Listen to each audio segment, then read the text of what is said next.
everybody knows. The official way. The official way. It's fake. We don't really have. My favorite joke on that, though, is when in one of the James Bond movies, James Bond, not Sean Connery, but one of the other ones, hands out his business card, and on it, he's an alias. He's got St. John Smith.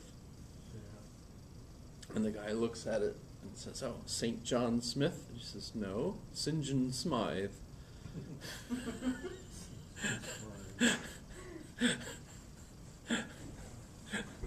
Which, see, you know, you can make any word however you want. So, you know, I tell the kids, you know, "Daddy, is it Jamison or Jameson?" Because when people look at us, you know, I'll say, "I'm Bill Jamison," and they go, "Oh, you mean Jameson?" Telling you how to pronounce your own name. Yes, that happens. And I'm like, "Yeah, I'm okay with that. That's fine. Call me whatever you like, except not late for dinner." You know, that's, you know. So they're very confused about it. And I said, "Well, you could always tell people it's pronounced Smith. You know, we're Americans. You know, X. You know." I grew up and my name was X, Mr. X. Oh well. So she's a translator that's got lots of bona fides, which is Latin for you can trust her. Good faith. I don't know. Bona fides? Bona fide. Bona fide, yeah. But so, what should I do? Actually read it? No. That would bore you guys to death. Instead, talk about how it's his overall philosophy is essentially the basic dogma of the Christian faith, which it is. It's not my fault. It's just true. And you wonder, well, wait a minute. He's not like an apostle, except for the laying on of hands, you know. Ambrose, I talked about Ambrose last week, right? And how he was converted in Milan by Bishop Ambrose. And I mentioned a book that's really cool about that called, I forgot it again. I forgot it last week, but or not last week, but the week before.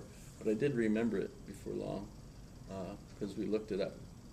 But I forgot it. It's about the font. Oh, yeah. The same way I remembered it last time. the font. So that's funny. The mind works. I really wrote it down.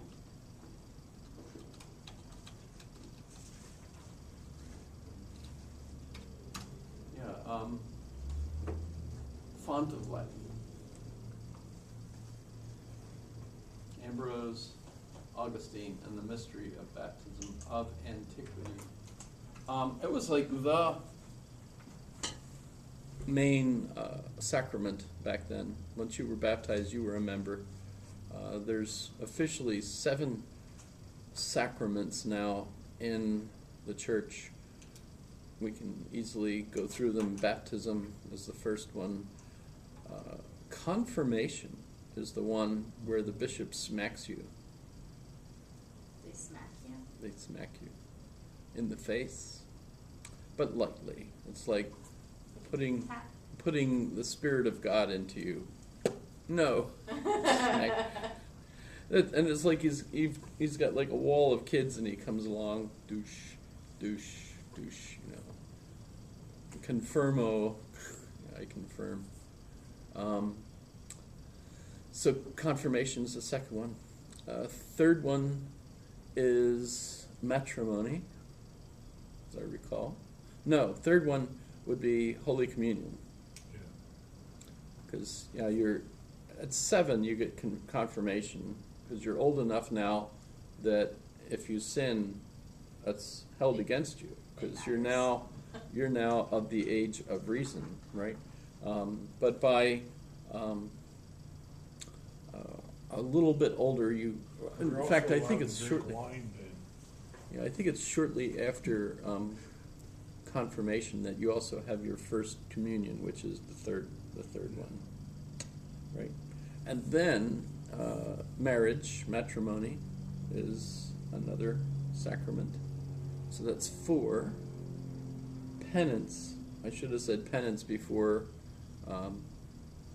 Holy Communion, because penance, you officially learn how to go and tell the priest your sins prior to Holy Communion, because you're not supposed to receive Holy Communion if you've got sins on your soul. You're supposed to be purified before you go to church on Sunday. So that's why confession is on Saturday. Really?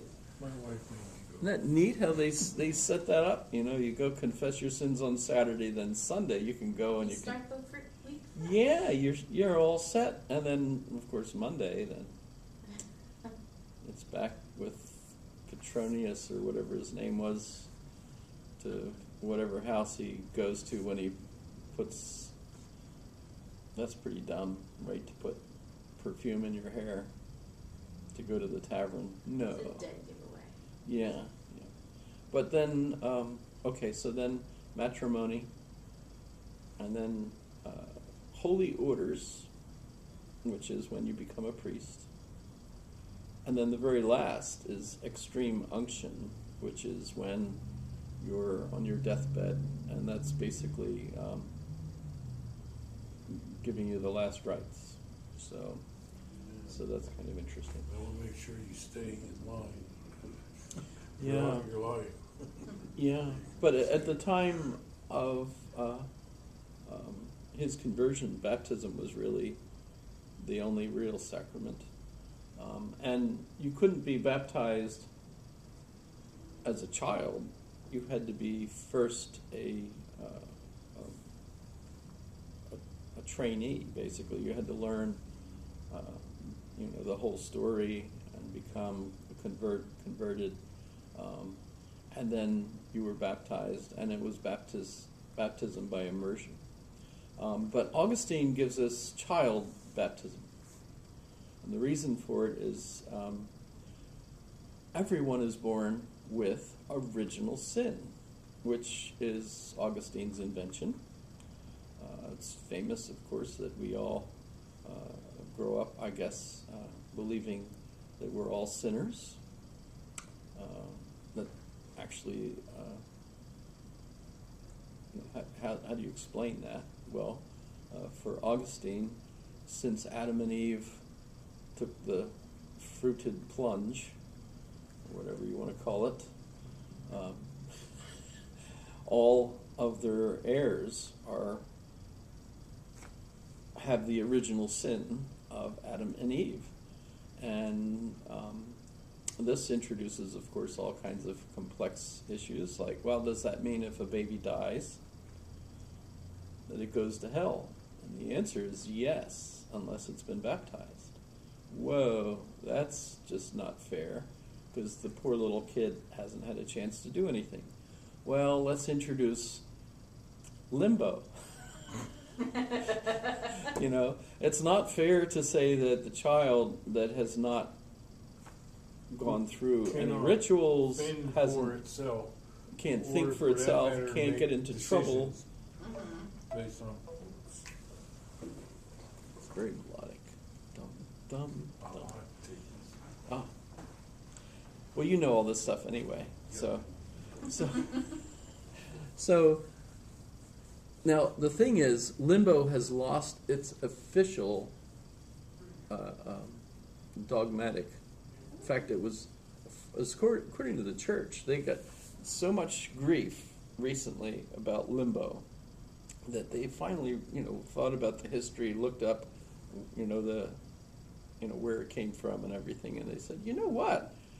We never actually officially decreed that limbo existed, so we're not that dumb.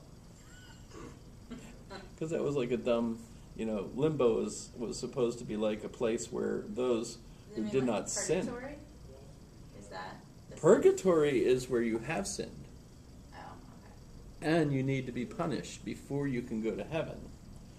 But the thing is, the sins that you committed that got you into purgatory were not so serious that you should go right to hell. I got You weren't a lawyer, you were. You may have just killed someone, but you weren't a lawyer. Yeah, so you're no, good. well, actually, if you killed someone in self-defense, that's not really even a sin. If you killed someone in the act of a crime, now it's a mortal sin. I showed you the milk bottles. I never showed you the milk bottles. You might have. It's kind of silly, but Oh, yes. Yes, I right remember from now. the catechism, the Yes. different bottles, original sin, it's black. Mhm. Then baptism, pure white bottle. Next, venial sin, little spots, and mortal sin, black again. And the only way you could pure and simple get into heaven is if you have no sin at all. You're purified, which you can do. So if you have sins, even mortal ones, if you confess them, you can go right into heaven because you're a white milk bottle. So confession is really important. And if you think about it, it was really a significant community step. It's our anniversary. And you're here. She's in the Philippines. Okay. Along with my daughter. Otherwise, I was going to feel like I had just totally stolen your night, But No. I've been gone for 2 weeks. They won't be back until the 4th. and that's a neat place too. We also have a bird listening in, so that's kind of neat. He looks like I can't tell if he's blue from here. However, Yeah. Songbirds. yeah.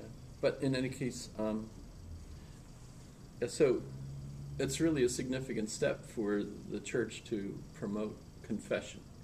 Now, this is confession where you go to the priest and you just confess to the priest, and it's absolutely wrong for that priest to share whatever you say in the privacy of the confession. Right. So it's like the lawyers, or accountants, or any of those professionals that have an obligation to the client.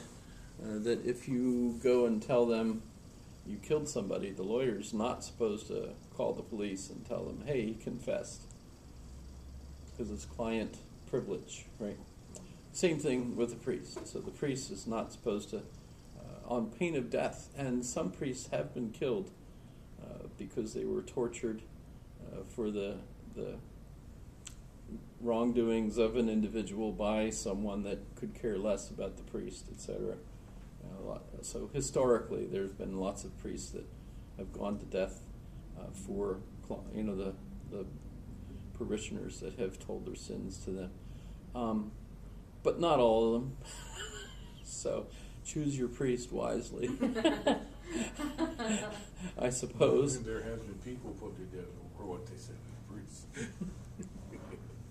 Well, one of the things though is if the priest hears your confession and you say you killed so and so, the priest is going to advise you to turn yourself in, because it is for the best interest of you as well as the community, because this is a black spot on your soul. I mean, so you can confess your sins, but part of the penalty of what he says to you, say prayers, or he's also under the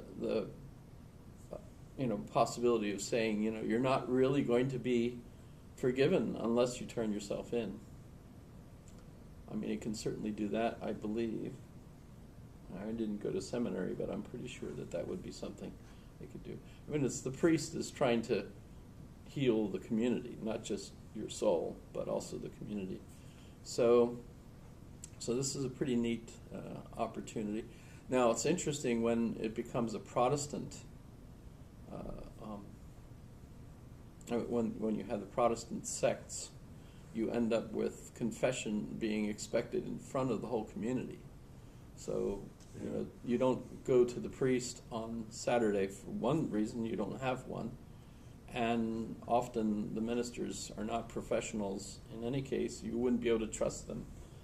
So instead, what you have to do is confess in church to the community when the opportunity is there for you to speak to the community. I don't know how well that works. I've never actually heard anyone confessing anything in such a church, but I know that was part of what like the Baptists and others were supposed to do. I don't know if they actually do it though. Well, there are so many. I mean, you can go to your minister and talk to them, and I guess they try to console you and things, but they don't treat confession as a sacrament, which is why it's still in the Orthodox and the Catholic Church. Catholic, by the way, is universal, so. And Augustine talks about it being a universal church, Catholic, and the word is from the Greek, but in the Latin, Catholica. So that's kind of interesting, I suppose. In any case, he's still there. He must be interested. But so there, as far as I know, baptism is the only sacrament that all of the others still hold. It depends, though. Some of the churches, like the Lutheran, still have the communion.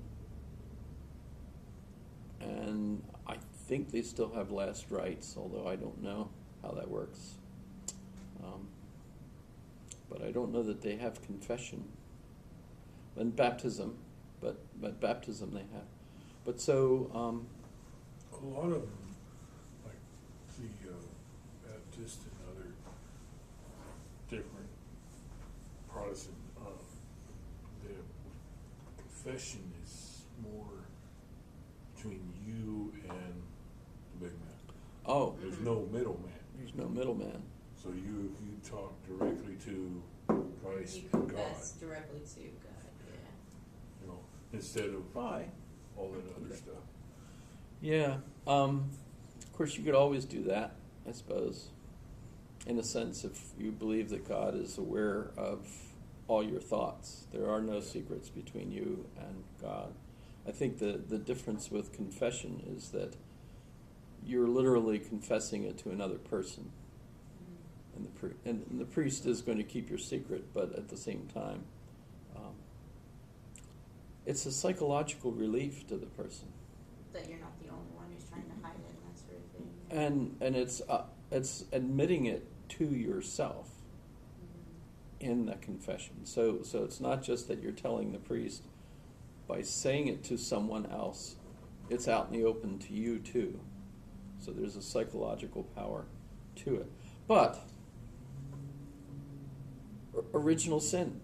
This is Augustine invents this, and it's a significant issue, not just for the Catholic Church, but for the Calvinists especially, or the Presbyterians, especially the Presbyterians, because it leads eventually to the issue of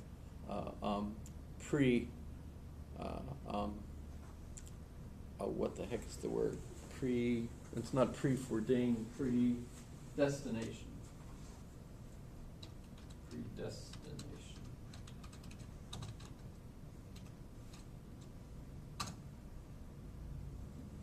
So, the problem is God knows everything. And that means everything past, present, future, right? Which we have to get into. In fact, I should do that. The Alpha and the Omega. Right. Well, yeah, it's the beginning and the end. Yeah. Which Omega is the last letter in the Greek alphabet. So Omicron is O also, but Omega is not only the last letter of the alphabet and O, the letter O, but often, if O ends the word, it would be omega and not omicron. Omicron would be O in the middle of the word. You can also begin the word with omega too, so it's not just, and omega looks like a upside down U with little feet. little feet, yeah. But, so here's the problem. Augustine, at the time, is a Platonist. He studied Platonism. It's the dominant physics philosophy of the period, right? And so, if we think of the Platonic worldview, we have the forms, or the ideas, right? Whichever you want to call it, right? It's the same word. And we have matter. 2 T's, I believe. Right? And if we think of this as the actual ideal world, right? But remember, it's invisible. You can't actually see any of this stuff here. And over here, of course, we have the cosmos, the physical universe, right?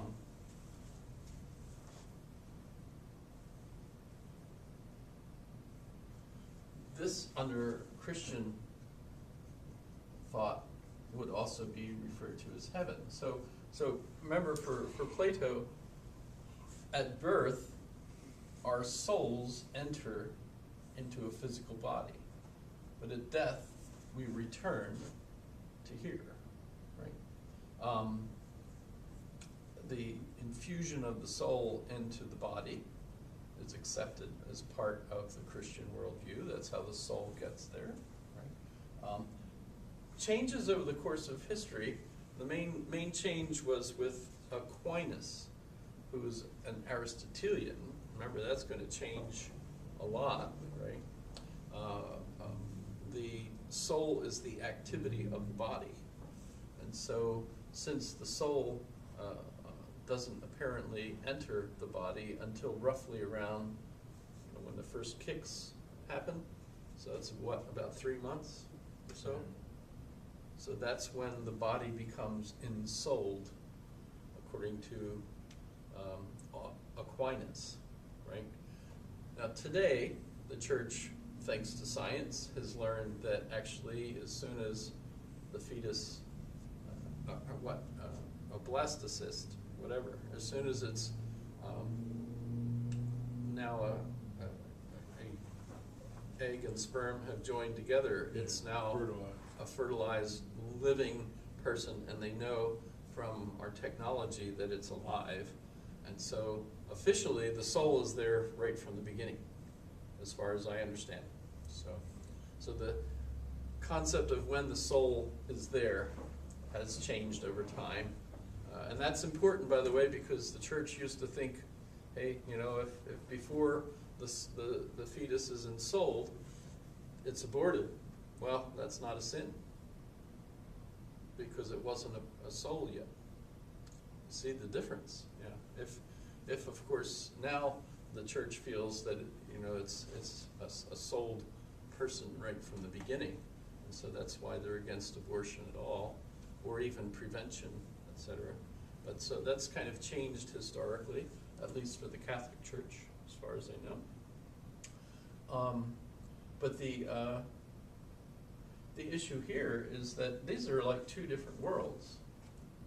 Heaven and earth, because this is earth, of course, the cosmos. So it's not just the earth, but it's, of course, all the physical universe. But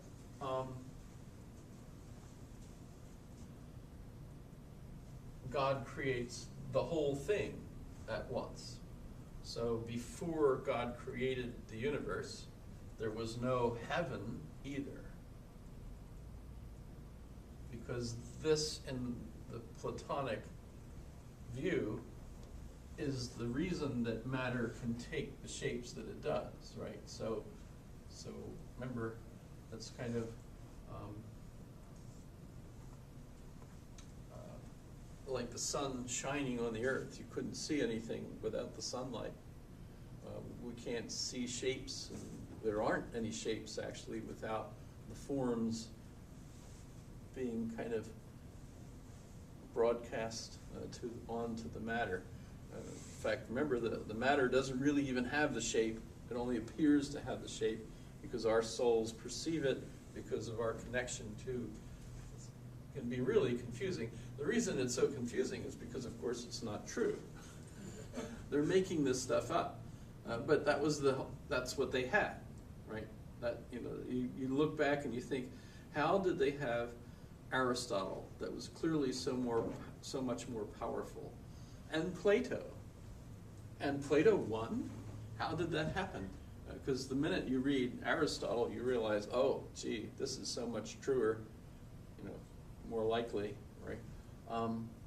Well, somehow Aristotle was politically, I guess too liberal or something, and the Mediterranean was a red state, and you were just politically, shunned if you were mentioning the word Aristotle. I don't know what happened, but somehow Plato won, and so up until roughly around 1100 or thereabouts, and we know pretty clearly it was reintroduced through none other than Moses ben Maimon, who basically reintroduced Aristotle to the Christians in the Crusades. And there were others, I'm sure, but basically since the Arabs had Aristotle's works, and actually Moses ben Maimon was Jewish. Remember, the Arabs they were okay with the Jews at that time. They cohabited, there were lots of Jewish communities, and Jewish people were smart. Moses ben Maimon was considered a genius. Saladin honored him as his doctor and counselor because he was so brilliant, right? And it wasn't just him. The poor guy had lines of people at his door every day, of people coming to see him for ailments. My arm hurts when I do this. Well, don't do that. That kind of. Wow, I never thought of that. Mind blown. Eventually, that cure would eventually become part of Broadway, not Broadway, the comic shows in New York. What were they called? Vaudeville? Vaudeville, yeah. Yeah. Well, don't do that, The slapstick comedy. How many? Do you have any children? Yes, 3, a boy and a girl. What do you mean 3, a boy and a girl? What's the other one? So young, who can tell? Yeah. Sorry, those are Dr. Cronkite jokes. Cronkite is illness, The Kronken House is the hospital. If you're crunk, you're ill. Sorry. But in any case, so this is like the understanding of the nature of the universe. So Adam and Eve in the garden were told not to eat the fruit that would give them the knowledge of good and evil. Question: did this actually happen? Was this a historical event? Augustine reads the scripture as metaphor. So as far as, and he's the dogmatic foundation for Christianity. So you might say, where on earth did the literal reading come in? And I happened to find, pretty sure it was right in here. Is it, it's not wrong to have a bookmarker from the Pope, I'm sure. Where did I read it? Maybe not in here. That's the trouble when you can read go to too the much Vatican stuff. and they'll sell them to you. Pardon? You can go to the Vatican and they'll sell them to you. Oh, these come in the mail. Catholic Relief Services. Oh, yeah. You know, they've got too many of these, so to relieve themselves, they send them to us. It's not like the Jehovah Witness, they demand 10 or 15 cents from you every time. I don't, you know, I confess, I don't know how much Donna gives to all these charities. All I know is we get so much mail. She must, and then she always complains we don't have enough.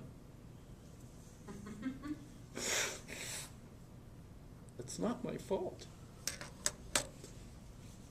Although I have to admit, I've never worked. I was in the Army, that's not really work. Well, I don't know what your specialty is. That's right, I was in intelligence. You were alert. So I've been cheating all my life. This isn't really work either. Okay, so Adam and Eve, they're in the garden. They eat the fruit, and it's not an apple. No. It's not a pear either. The Middle East doesn't have those. So whatever the heck fruit it was, we don't. Probably a pomegranate or something. But the thing is, it's a metaphor anyway. Could have been a watermelon. I don't know. But the thing is, and by the way, the story is very similar to like the Pandora's box. I don't know if we talked about that. But so the thing is, if you open that can of worms, and the snake is supposed to be involved, because this is a temptation, right? My favorite, actually, is in Eve's diary. Did I ever tell you about it? Oh, this is Eve had a diary? yes, and it's She been could write. found. An American archaeologist discovered Eve's diary. So they And the found out where Adams. Eden was? Yes. Eve's diary. PDF. So it's on the complete. The archaeologist that found it was a guy named Mark Twain.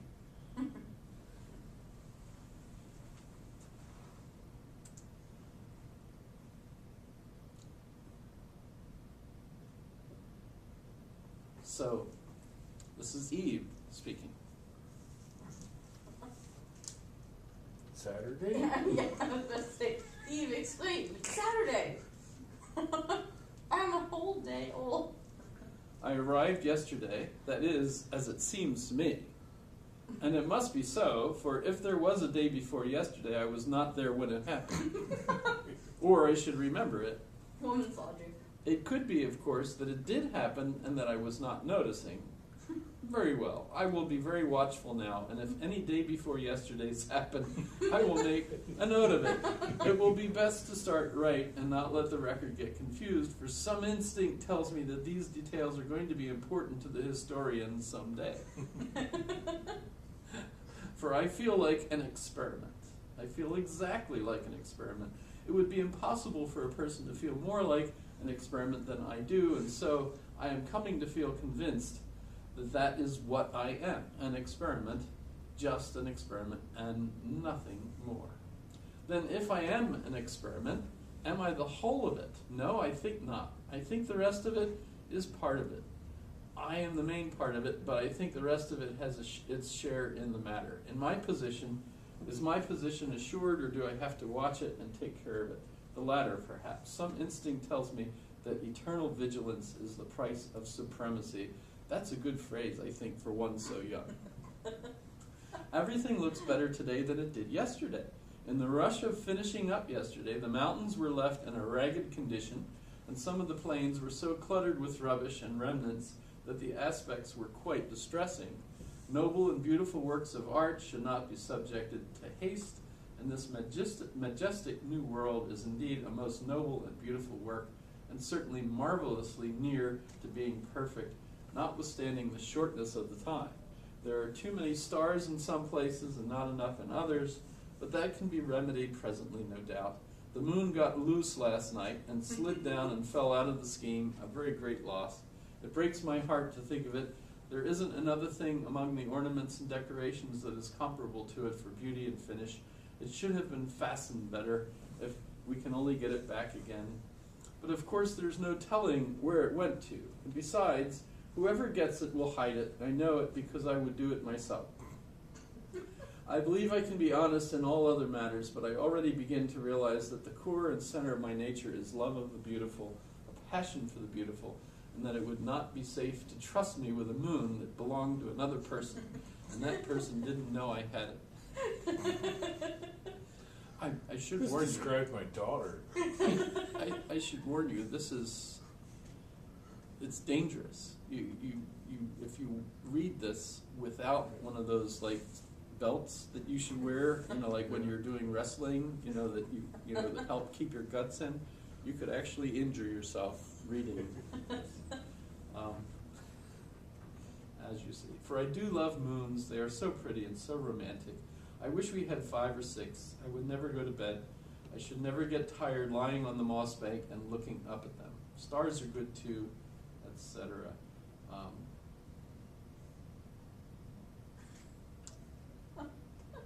Today I'm getting better about distances. I was so eager to get hold of every pretty thing that I giddily grabbed for it, sometimes when it was too far off, and sometimes when it was but 6 inches away, but seemed afoot. Alas, with thorns between, I learned a lesson. Also, I made an axiom all out of my own head, my very first one. The scratched experiment shuns the thorn. I think it is a very good one for me, for one so young. I followed, now, who do you think this is? I followed the other experiment around yesterday afternoon at a distance to see what it might be for if I could, but I was not able to make out. I think it is a man. I had never seen a man, but it looked like one. And I feel sure that that is what it is. I realize that I feel more curiosity about it than about any of the other reptiles. If it is a reptile, and I suppose it is, for it has frowsy hair and blue eyes and looks like a reptile.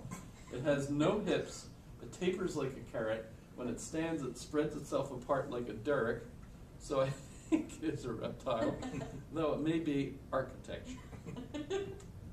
I was afraid of it at first and started to run every time it turned around, for I thought it was going to chase me.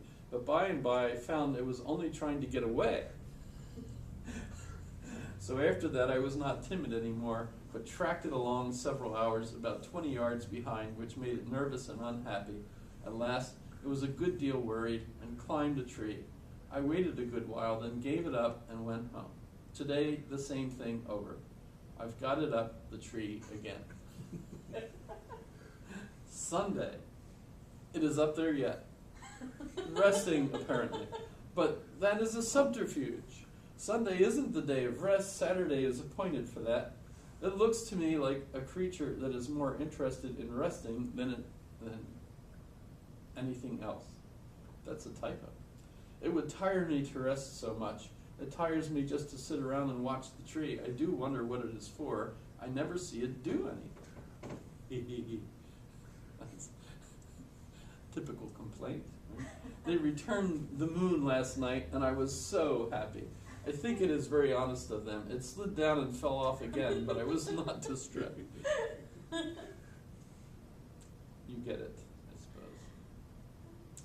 So, of course, they eventually meet, have conversation.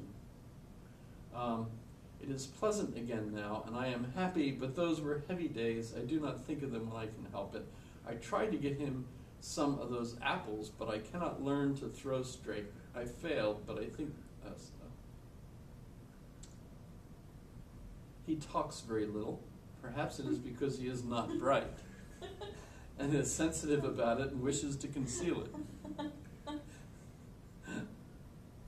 So, you learned the link.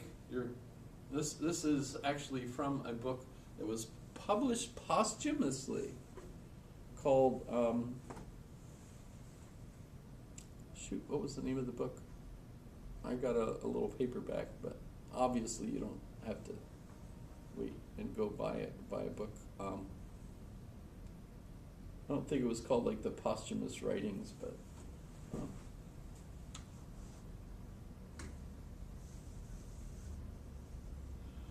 so according to Eve, I'm sure this is really Eve writing to us. Oh, absolutely.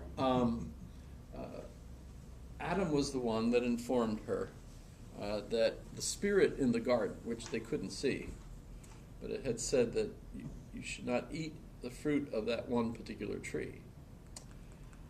And that if you did, you would learn good and evil, and then you would die. And so they didn't know what good and evil was, obviously, and she's, being the wise one, was very curious about that and asked it, well, what is good? He said, I have no idea. I haven't eaten. What is evil? Right, I have no idea either. And that other one, death. Well, interesting that they automatically know how to conjugate it, because you'll die. So death becomes, So what is death? He doesn't know. So they had a nice long walk to the spot where the tree was, and they thought about it, trying to figure out, what those things are. And all of a sudden, Eve had this great idea.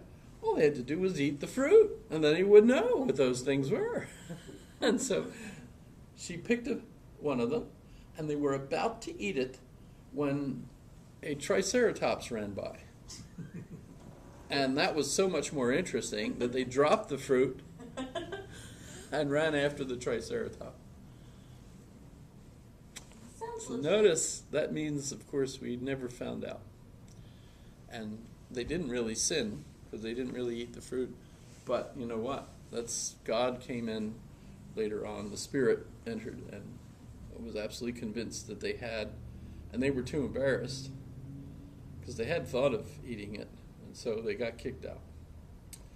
So you get the idea. So this is, according to the archaeologist that found Eve's diary, Mark Twain, also known as Samuel Clemens. Yep. Mm-hmm. Mark Twain is like when they were measuring the rope, the depth of the river or something.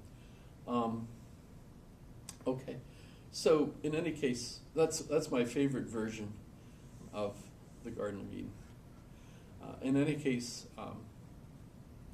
as a metaphor, how is it seriously considered? Augustine is going to argue that that's ripped the connection, that we no longer, because of that, gosh, what did I do? I have such a terrible time It's on your with, book. on the book. Oh, here we go. So that ripped the connection here. And thanks to us eating the fruit, we can no longer have our souls return to heaven. Well, what exactly, metaphorically, what actually happens here? Well, it's, of course, knowing the difference between good and evil. Right? So that's the problem. Now, if you notice, other animals don't seem to have that problem. Remember, also, it's only recently, relatively recently, in my lifetime, really, that we've come to conclude that other animals have speech and language. So dolphins, elephants, whales, other primates, more or less, depending on size of the brain, etc. Heck, birds. The whole thing of language. Still, we think that human language is significantly different.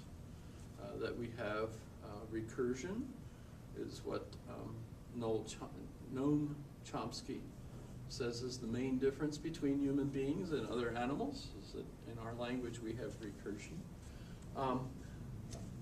We also have negation, so we could say no. Although if you've ever asked your dog to come in and the dog went, the dog just said no. So I know that the dog can conceive of not. I'm not going to do it, right? I know what you want, and I'm not going to do it. You know, so obviously dogs at least have not. But humans have, this is good, and that is evil. None of the rest of the animals seem to have that.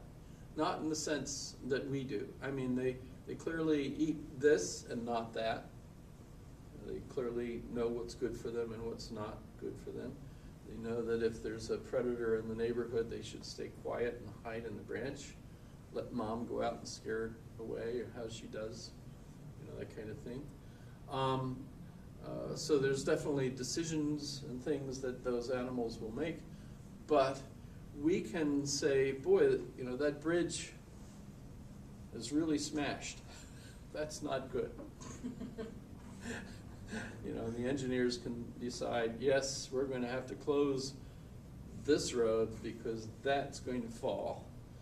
You know, so this is really dangerous. And so everybody's going to have to drive into Eagle River, stop at the McDonald's where they're going to need to go to the bathroom because they've been driving for 2.5 hours already, and get some coffee so they can reload, you know, and then drive through the rest of Eagle River and come out the other way. Meanwhile, we'll have an accident so that no one can be rescued, so we need a helicopter to helicopter the people out of there because the rescue vehicles can't get out there, etc. This was evil. This whole thing was evil, and truck drivers that do that sort of thing are sinners and evil. And if that truck driver's name and phone number is posted. His name was released at one point. Oh no.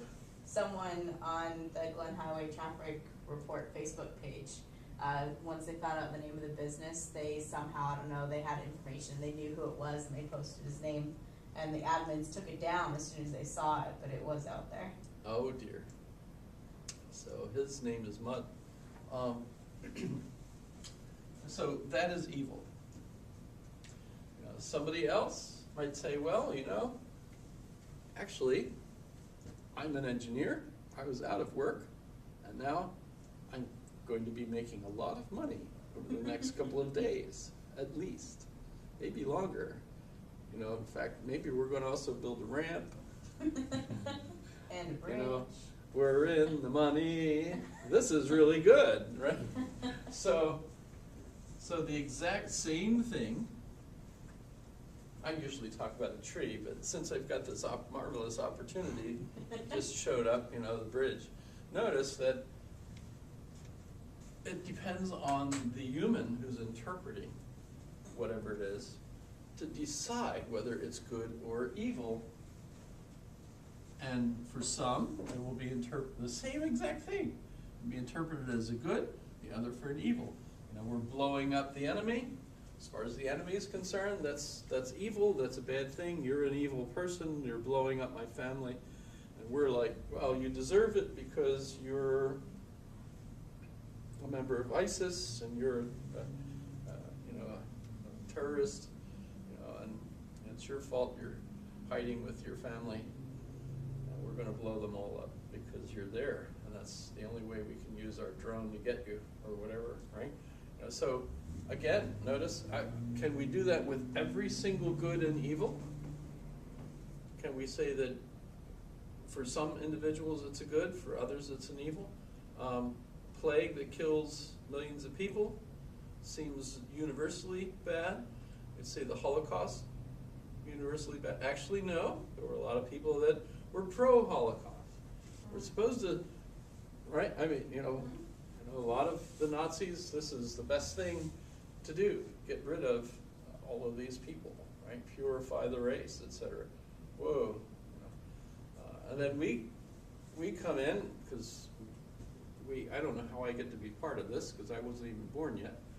Although I do have a World War II medal, because I was stationed in Berlin as part of the Army of Occupation, which is a World War II medal. So I'm officially a World War II veteran. It's just true. I don't know. I wasn't born in 1951, but believe it or not, anyone stationed in Berlin or Okinawa. Both received the Army of Occupation Medal, which gives me all the benefits, etc. But, you know, whenever they say, well, all the World War II vets stand up, you know, and all these old guys get up, I do not get up with them, because that would be incredibly difficult to explain, and they would hit me with their cane. Death by caning. That would be good to them and evil to you. Yeah, I think,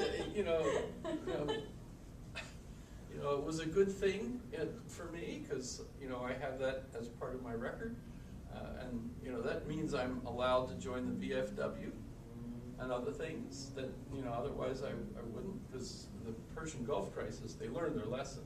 You only get the medal if you're actually there. Vietnam, same thing, right? But in any case, so what I'm trying to suggest here is that evil and good are actually, how is that determined? It's totally subjective. It is, isn't it? It seems like there's some things that are universally, all humans would feel it was evil. You know, earthquake that destroys the whole village or something. I suppose actually the engineers that get to rebuild the place, they're in the money. You know, I don't know. I don't know if you can actually not find a universally considered evil. But the point, of course, is that being evil or good is not like being red, white, tall. Even those are somewhat subjective, because I'm short, and so almost everybody's tall compared to me. You know, but that's a lie. Everyone could agree with that, right? There's objectivity within a linguistic group that would all agree that that's an example of a chair. Horrible chair. Why would you make a chair that people have to feel like they're at a bar? For what? You know, I mean, there's nothing. So, Augustine tells us that the reason that we have good and evil is because as human beings, we have fallen. Mom and Dad did that, Adam and Eve, and we're all going to inherit it. So it's our original sin. So you can't help but grow up with the disposition to think that some things are good and evil. I think if you're mentally ill and can't have actual communication, that might be an individual that would not recognize the difference between good and evil. But we might also have trouble recognizing that the person has a soul. Because to some extent we would say that the reason you have having a soul means being at age 7 and being able to determine whether something is good or evil. That's like the determining factor. So if you can't determine something's good or evil, then do you really have a soul regardless of your age? Should I sneak that drink out of Mom's Pepsi, or should I not sneak that drink out of Mom's Pepsi? Yeah, if there's no self-control, there's no recognition of the good or evil. So basically what you want. Augustine is telling us is that whatever it was that enabled human beings to recognize the difference between good and evil, that was the fall. And anyone that grows up human is going to be in a society that's going to conceive of things as good and evil. And when we're experiencing good, we're happy about that. But when we're experiencing evil, we feel like, wow, geez, life is terrible. And I'm sure this is the happiest life for humans on the face of the earth that's ever been the case. I mean, not all of them, obviously, but I mean, we have microwaves, refrigeration. You know, you can buy food once a week. You don't have to go out and try to feed yourself every single day. if you're living in Eagle River at least, you know, I mean, what I'm just suggesting is that, well, granted, happiness is a matter of stasis, we would say, right? And so people, you know, like this guy. Let me see if I can find it.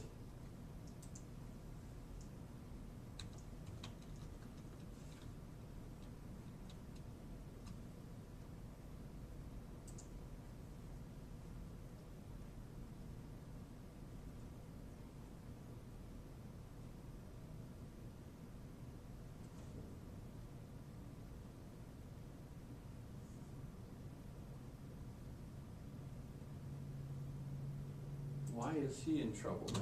I don't know.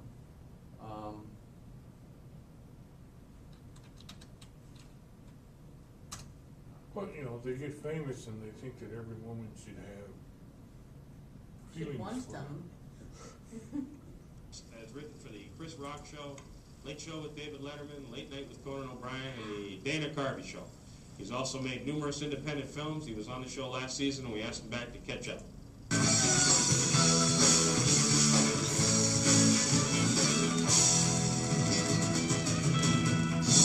Thanks for coming by, Louis. Hey, my pleasure. I know you've been traveling a lot lately. How's that going? Oh, it's all right. Alone and waiting for stuff.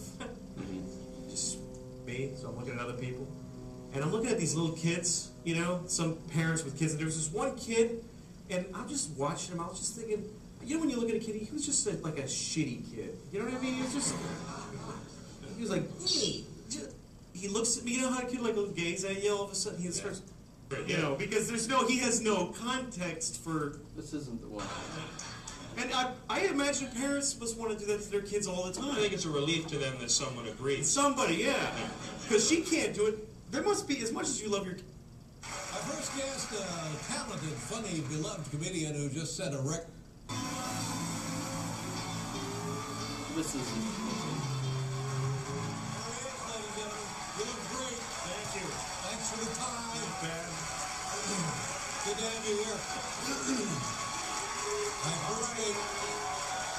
City Yeah, Blizzard. they're very excited. You know, for us it's bad news, and for them it's great news. Yeah, because they get probably 1 or 2 school days off. Probably, yeah. Yeah. And I try to keep them, you know, ready for I tell them we're probably not going to make it. We're probably all going to die. And then, Really? yeah. I don't think we're going to make it, girls. That's what I told them.